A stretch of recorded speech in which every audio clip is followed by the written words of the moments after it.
Yellowstone in northwest Wyoming, land of geysers, mountains, and lakes, is also sitting atop a super volcano.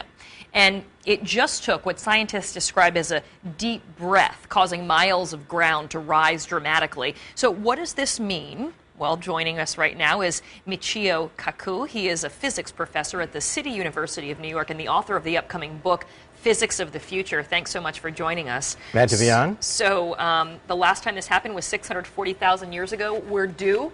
We are due. Forget Yogi Bear. Okay, forget Old Faithful.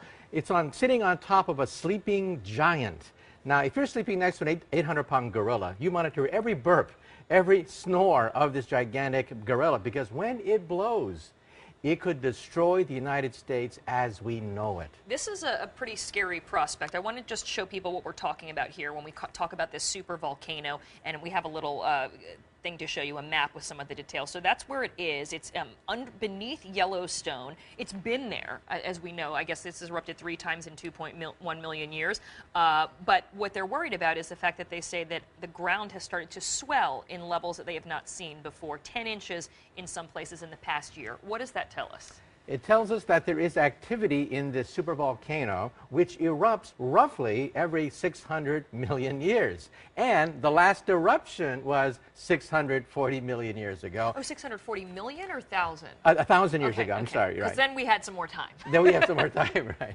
But that's what's making us very nervous, because the cycle time corresponds to the present-day era. So every single burp, murmur of this gigantic potential supervolcano, including the rise of the sea level, has to be watched very carefully.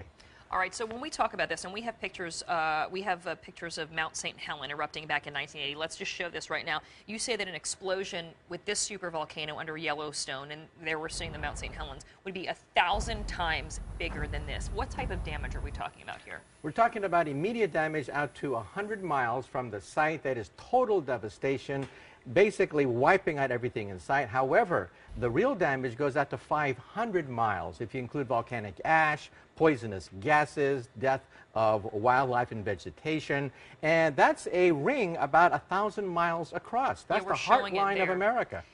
It would pretty much wipe out Earth as we know it?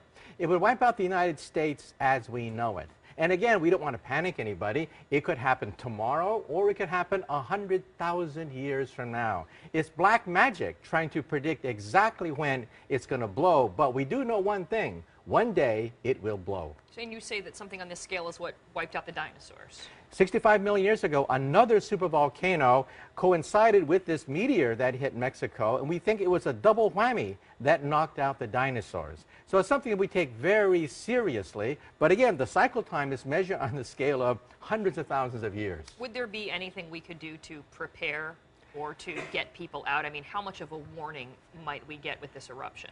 All you can do is run. You don't get much warning. What happened is the ground starts to rise, more and more earthquakes take place, more ash and volcanic gases start to be unleashed. That's about the only warning we get, because we do not have a good way to predict volcanic eruptions.